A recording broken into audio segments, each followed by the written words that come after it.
Okay, it is Wednesday, May 4th. May the force be with you. Fourth be with you? Yeah, that's how they say it. That's the funny way to say it. Welcome everybody to today's episode, not this week's because I come out with 3 episodes a week. Episode of Spilling the Anxiety. Now, I did have some trouble trying to figure out what I wanted to talk about today because I haven't received a lot of feedback on my podcast except from the people that I know personally. I know my friend Diana and Carrie, they listen pretty much religiously. They have given me successful feedback on all of my episodes. But outside of that, I don't really have much feedback. So I don't know if what I'm doing is too much, too little, if there's something in particular people want to hear about. So I took to my Twitter to ask what anybody wanted in particular for me to talk about.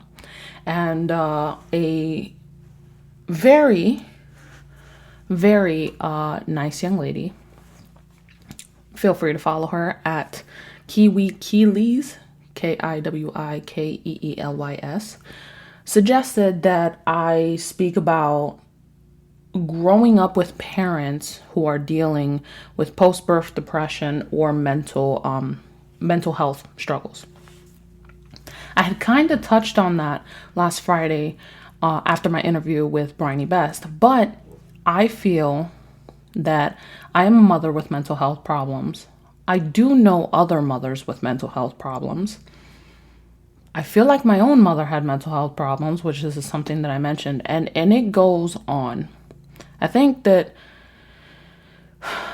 I just spoke about maybe how a lot of people may throw around terms pretty easily. And so let's not say nobody, few people I feel are 100% mentally healthy. There is a lot of struggle going on. And there are some people that hide it well. There are some people that don't. There are some people that it is easier for. But I think a lot of people struggle with their mental health because it is not a set thing. It is not just, this is what it is and this is always going to be that way. It is kind of like driving. When you're driving, even if you're on a long stretch of road, if you take your hands off the wheel, your car is going to start to veer to the left or to the right. In order to successfully drive, you need to stay within your lane. And I think that that's what mental health is. It is a really long drive of trying to stay within your lane. And you have to actively keep it that way, or else you're going to go to the left or right, and God forbid you crash. So we're going to take a quick break. And when we come back, I'm going to speak about some of the women that I know and about my own personal experiences with being parented by somebody with mental health issues and also parenting with mental health issues. Stay tuned. We'll be back. We are back from the break. I am a terrible singer. So I wanted to speak on, so I have a friend, her name is Logan. I've mentioned her before in the podcast, but I'm going to mention her again now because she also has a podcast called Mental Beauty. Feel free to look it up. She has a podcast in which she highlights her struggles with mental health and how she's getting by parenting her children. Now, I want to preface this by saying that, as I mentioned in a previous episode, I am doing my best to tell my account and to tell my story however I perceive it without putting out the business of others, which is inevitable. But I try really hard to focus on my experience and my experience alone. I have been candid about the fact that I had several relationship issues with my kid's father. What I'm not going to do is sit here and discuss what those issues were in a fashion that's, this is what he did, this is why it didn't work out. That's not what I'm here for. I will take responsibility for what I did in the relationship. I will talk about how I hurt him in ways that maybe at the time I didn't see. And I will talk about how I felt when things fell out. But it is not my business to it is not my job. And it is not my place to put anybody's personal life on blast. So I will only talk about my experience and what I have seen And I will only go into depth with things that I feel people will be comfortable with. That being said, my friend Logan, she details her account with mental health struggles and with her children on a day-to-day.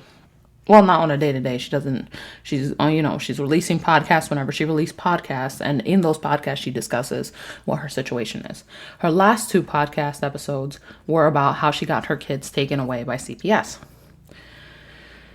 This is as a result of her mental health struggles. Everybody experiences things differently. And I have to admit that when I met Logan, I didn't, and I found out this was the case, that she had her kids taken away from her. I kind of had to take a step back and look at myself. And I took back a look at me and my friend Diana.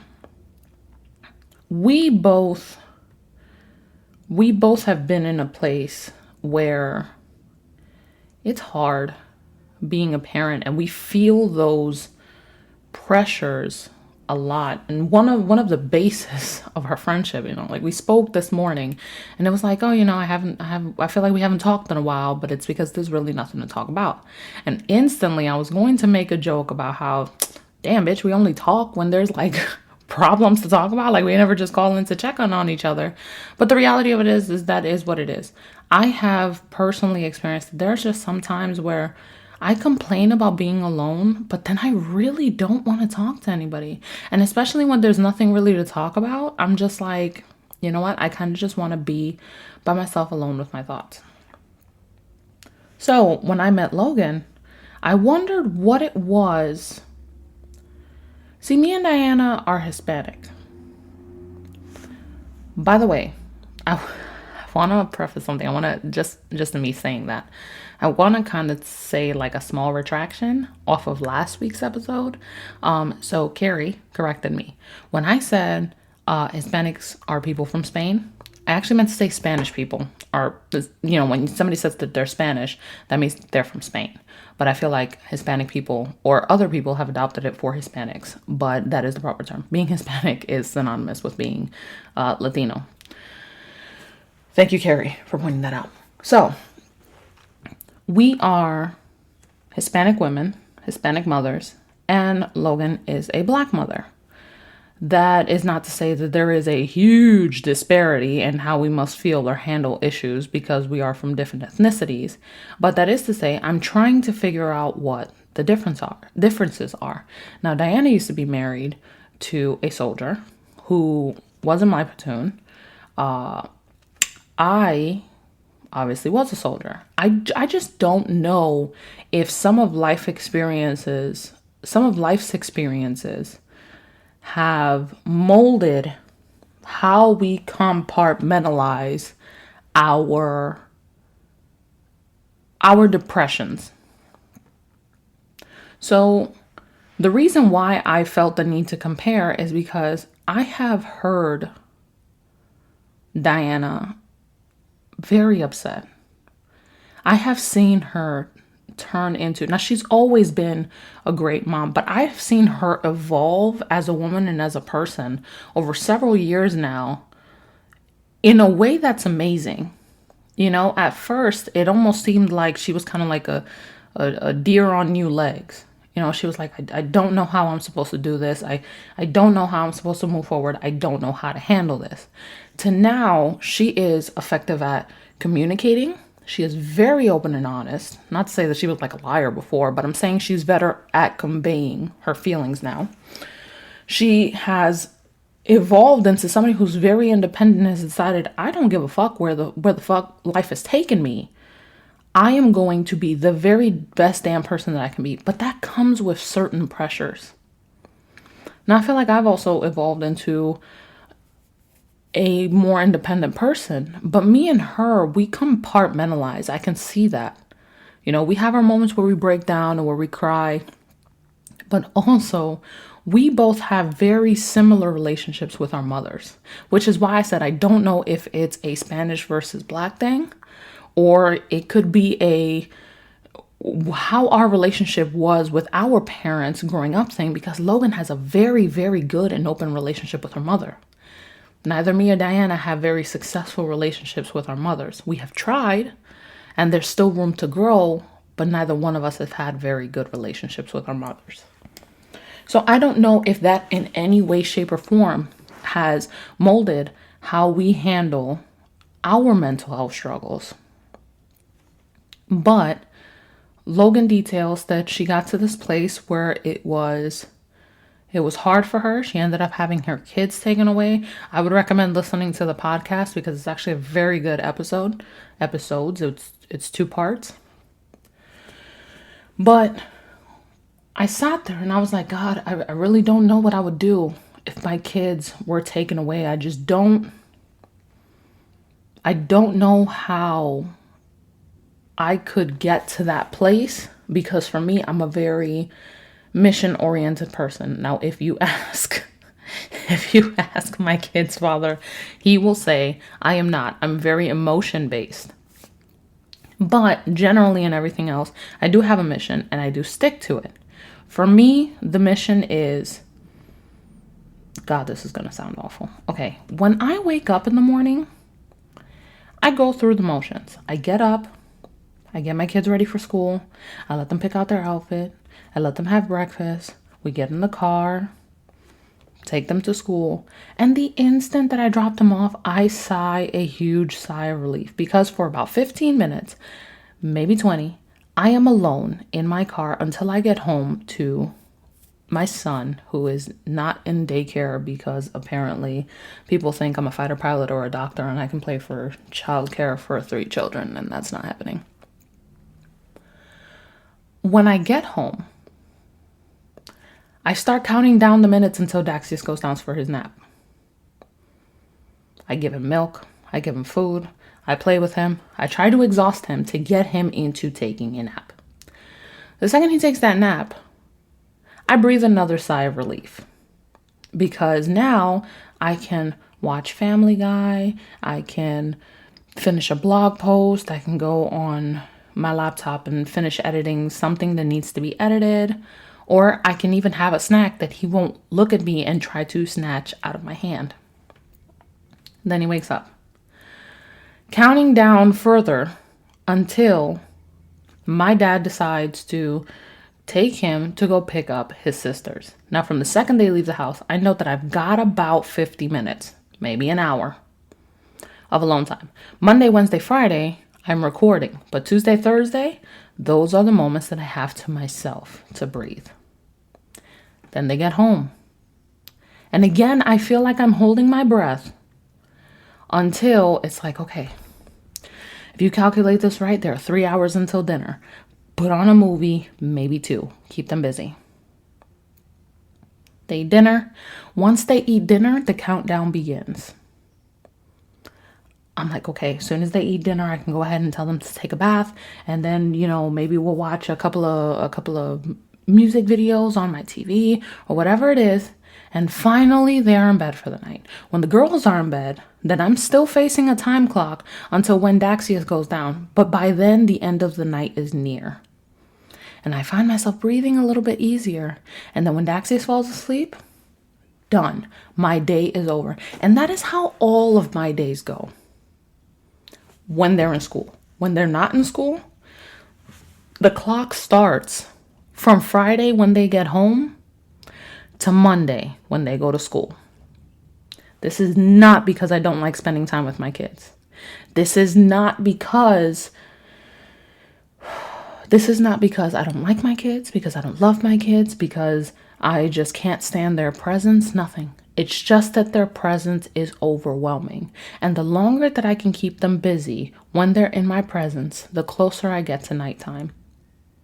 Because I am struggling with this sense of underappreciation, loneliness, not feeling like myself anymore. Yesterday, I screamed because I found this awesome blog post on a 15-minute workout to do for my arms. Now, mind you, this lady had awesome results. Okay. She showed pictures and everything over a course of 12 weeks. She did this workout with her arms, and let me say, her arms look fantastic at the end of it, okay? So I was like, you know what? She says in the blog post, don't make any excuses. I'm not going to make any excuses. I'm going to go ahead and I'm going to tone my goddamn arms, because the second I get my arms done, then I can work on my legs. Okay? Because I'm starting to get that little like fatty pouch in the front of my thigh, which is no matter which way that I turn, when I'm looking at myself in the mirror, I see it. I'm like, oh, no. That looks like atrophy right there, or like a fatty deposit. I need to work these out because my legs look like applesauce. Okay? I can't have that. So once I work on my arms, which is the most visible part of me because I'm never showing anybody my legs, then I can work on my legs, and then I can work on my stomach. And, you know, I'm trying to take my weight loss journey and my toning up I don't want to say one body part because it sounds like I'm working on one arm individually, but one part of me at a time. And I work on my arms first because maybe that's what's going to really get me into that motivation of feeling good about myself, because I need to feel good about myself.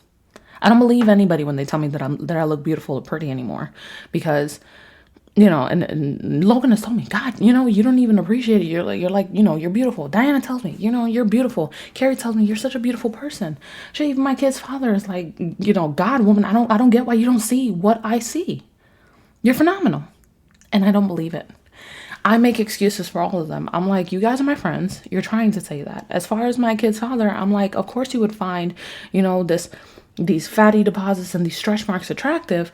I got them giving birth to your children. It's a powerful feeling knowing, I feel, if you're a man looking at the woman who sacrificed her body to give you something. It's sacrifice is sexy, at least to me. So I'm trying to do this workout video, and it only takes 15 minutes. So I put on Turning Red. I made sure everybody was busy. Just 15 minutes, do this damn workout. The workout ended up taking me 30 minutes and me screaming and losing my temper and probably not even doing it right, because the second that I went to the front part of my house to do this workout, everybody wanted to be near me. My son just wanted to be picked up for some reason at that time.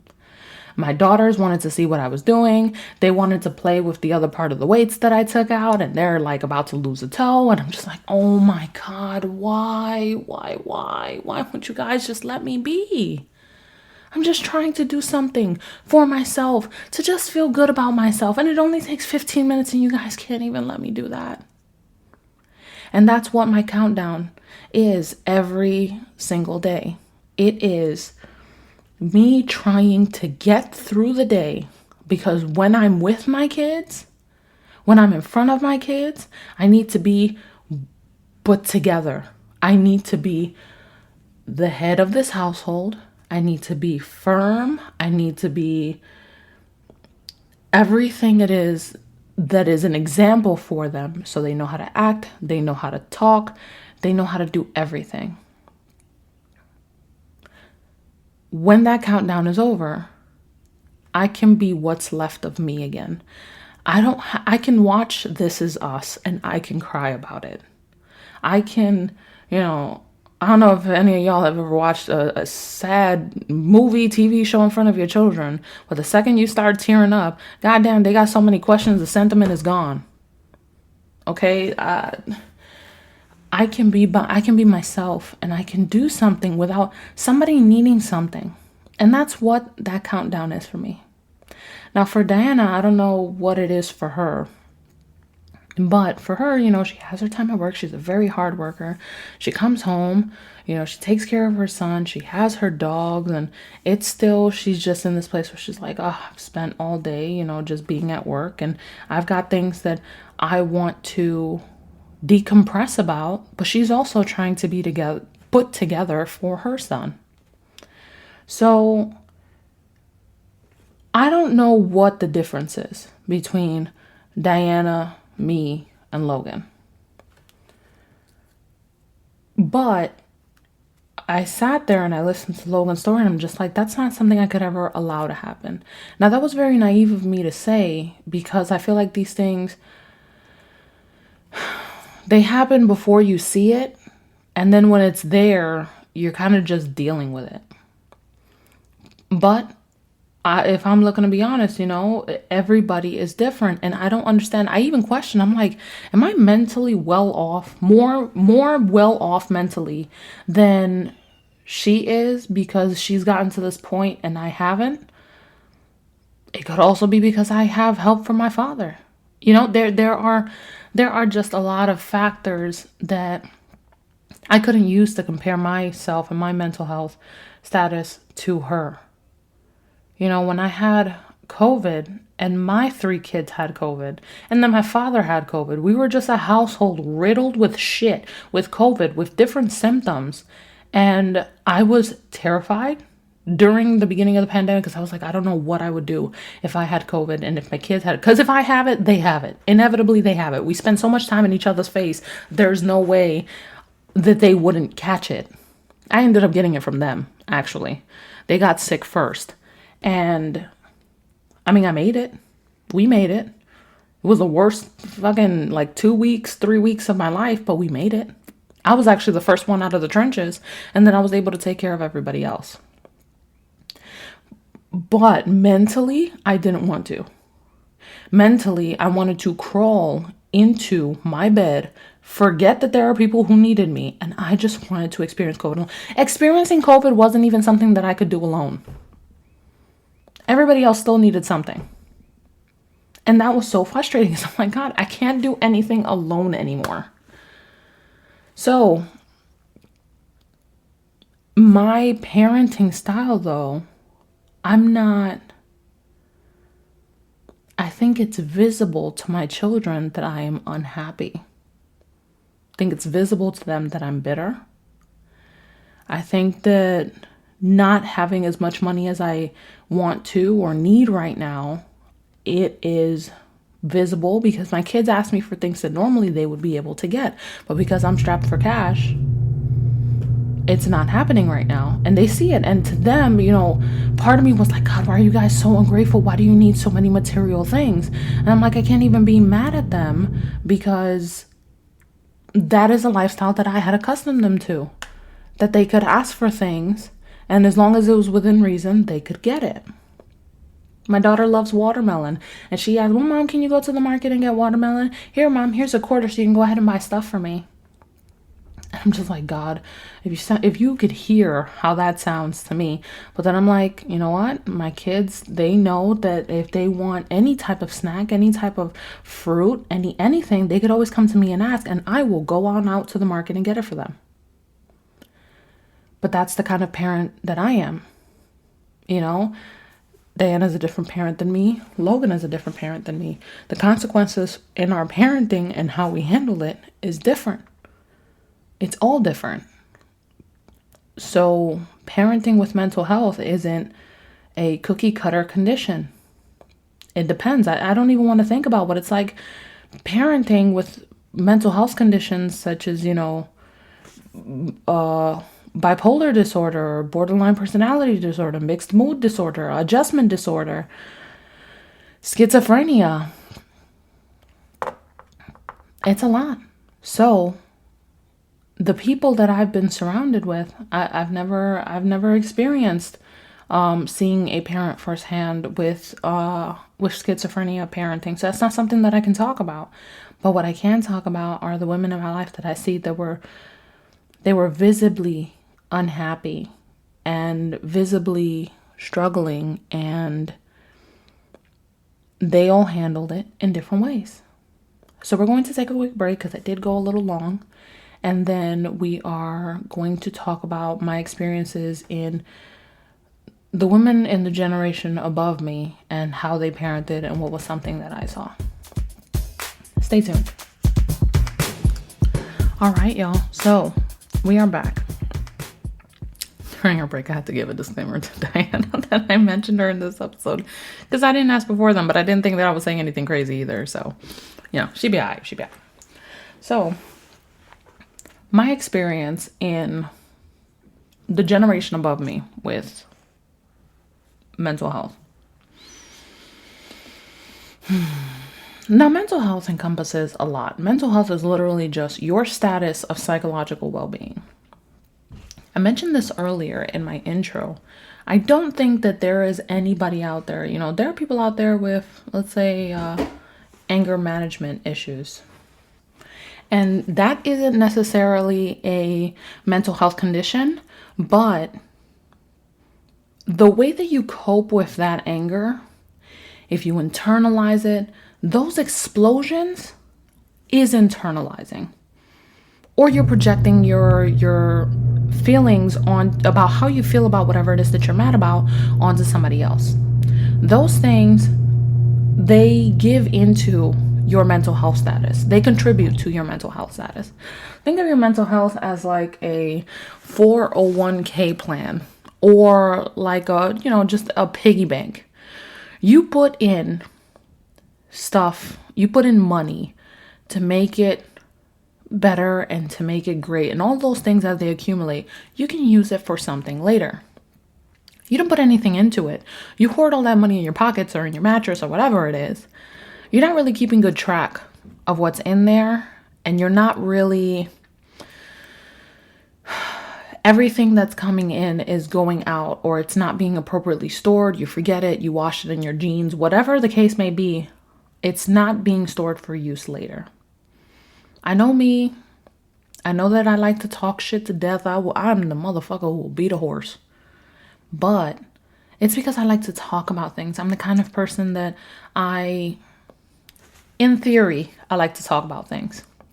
Because I've also experienced in where I'm so used to being turned away from talking about something that the second that I do, and we start, we do our back to back and we talk about it, I feel the urge to run. I do. It's actually a terrible quality. But I will try to stick it out and talk about it as long as possible, because when I talk about something, even if it's not the way that I wanted it to be, there's an air of relief. I'm not carrying it anymore. And I'm able to move forward. So, we need to contribute to our mental health savings plan. And I feel like there is maybe a handful of people out there, but when I say all, I really mean the majority. So the majority of people that have something that they're unhappy about, or need to drink, need to do pills, need to have sex, need to do any of those things, they're coping mechanisms. And when you need to do something like that because you feel perpetually miserable, it's because something is missing. And your mental health is at stake. So I've seen people, like I said, I thought my mother, when she was raising us, as I got older now, there are two versions of my mom that I remember. When I was younger, my mom was more attentive. She was very, she was in a happier place. We went out more. There were certain things that we did that, as a family, we would watch, wrestling every night. But then there was, as I got older, granted, I also became more problematic myself, but she became a little bit more selfish. And I noticed that she really wasn't as happy. So,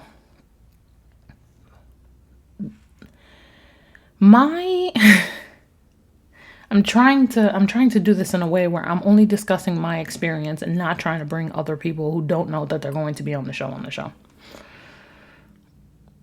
In my family, I experienced other people who weren't, their mental health piggy bank was empty. Okay, that's the best way to put it. Because they definitely I have a family member who struggled with alcoholism, still struggles with alcoholism. And I feel that it directly influenced how she acted. But then also, I feel like it was a coping mechanism for what she was going through before.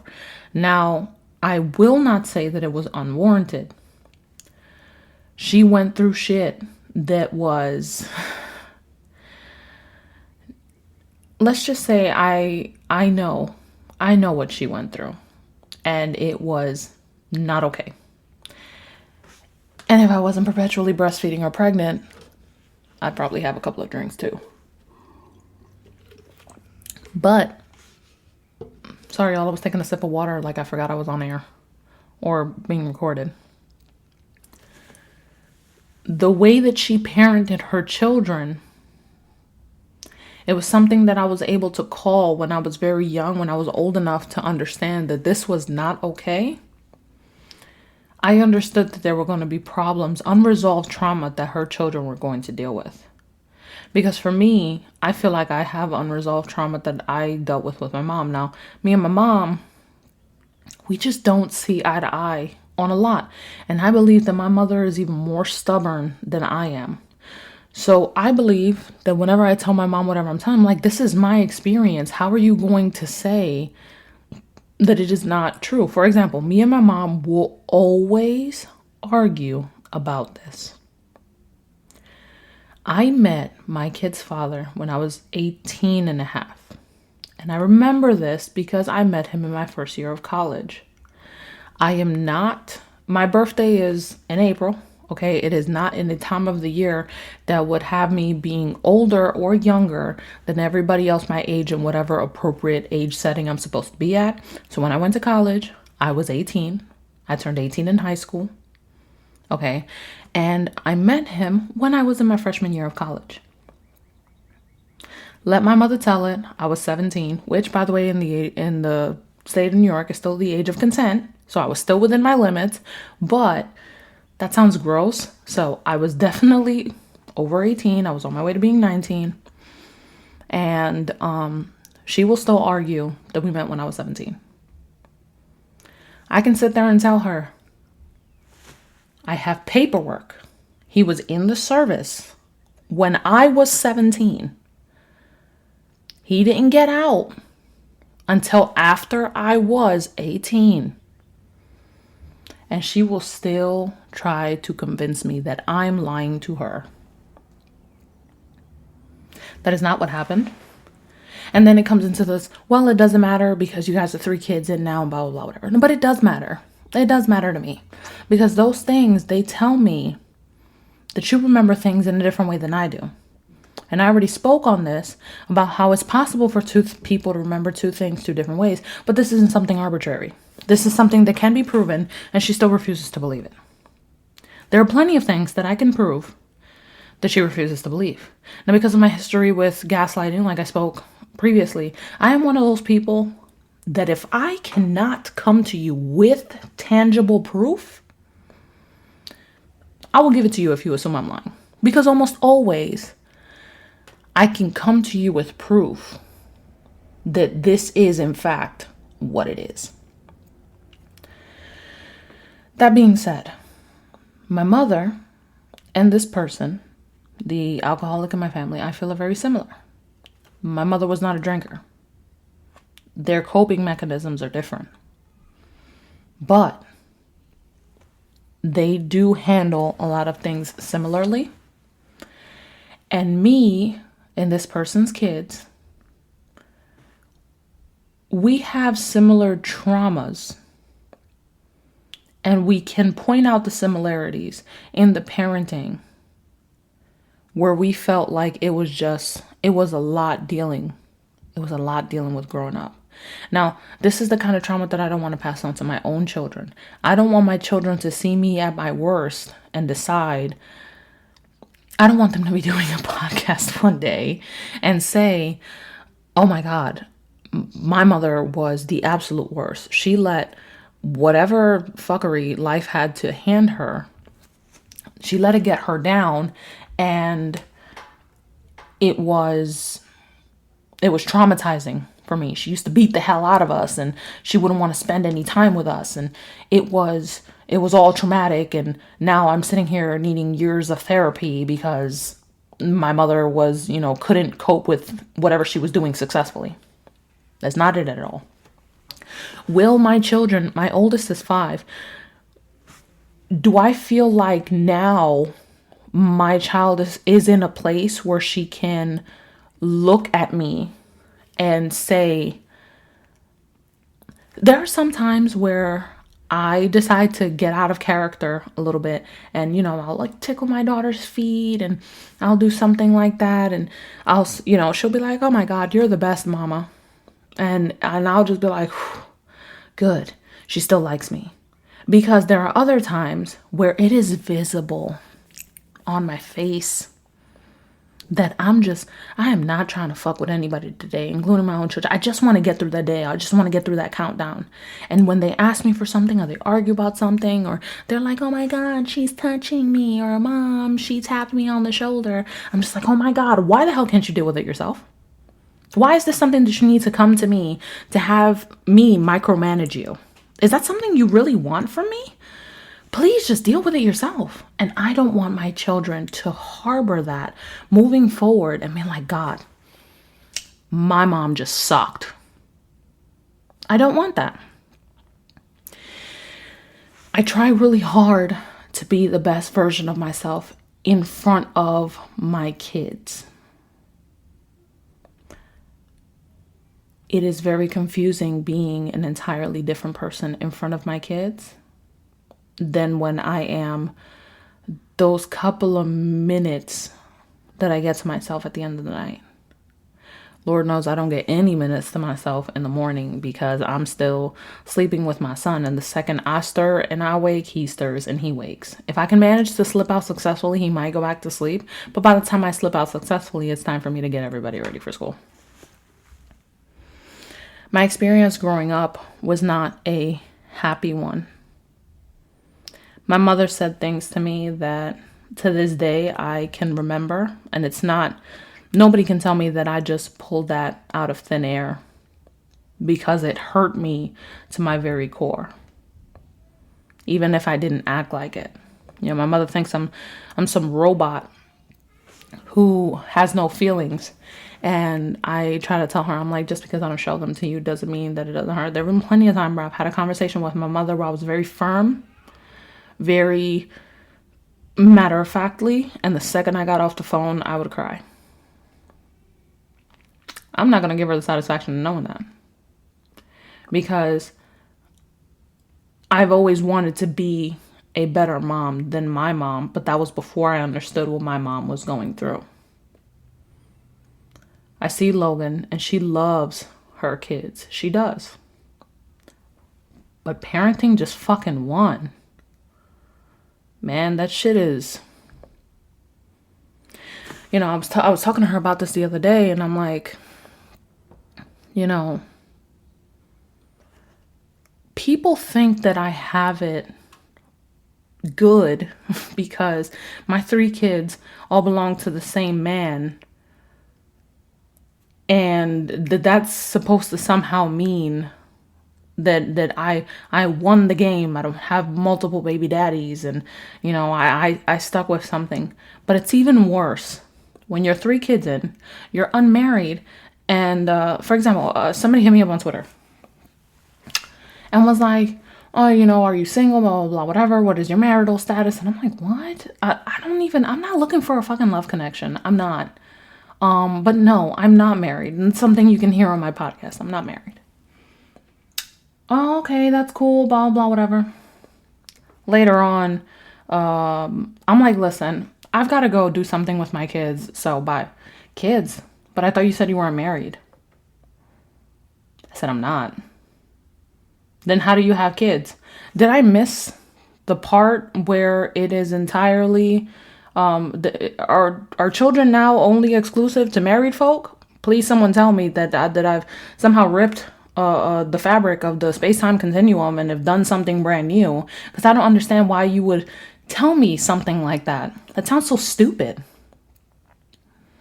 "Oh, I see." As if saying, "Oh, I see now. You have 3 children, but you are unmarried. So that means that you've been out here opening your legs to all kind of folk and getting pregnant without establishing some sort of commitment." That kind of thought, I mean, maybe that's not exactly where he was going with it, but that kind of thought hit me really hard, because I am a commitment-bound person. I am somebody who wants to be married. I am somebody who sticks through thick and thin, and I am somebody who is a ride or die. So the fact that I'm not married to the person that I had my kids with bothers the fuck out of me, because it's not, it was in my plans. Problem is, it was only in my plans. You know, I don't like people coming to me with stuff like that. And I feel like I wish I had more experience to bring to people and saying, yes, I have dealt with all kinds of mental health. And if my audience and my reach was bigger, I promise one day I will redo this episode with this topic. If I have people who are willing to come on and speak about their experience in either parenting or being parented by somebody with mental health. But I don't have a lot of pull right now, but this is just what I can speak on from my experience without trying to drag anybody through the mud.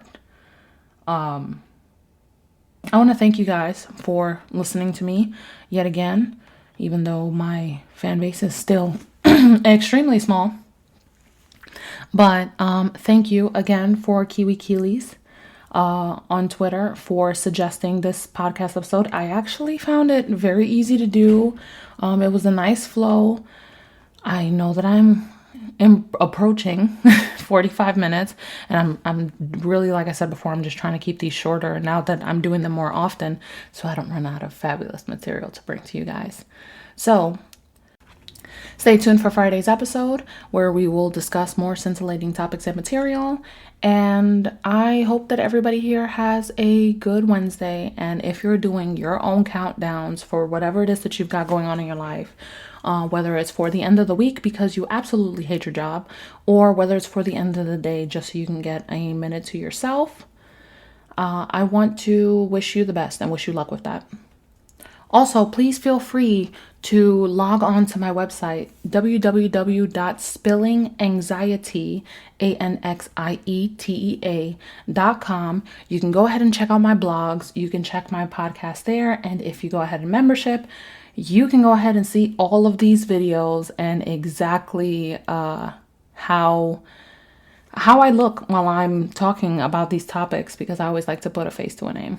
So I hope to see a couple of new memberships this week, and if not, I'm working on it. I'll see you guys on Friday. Have a good one.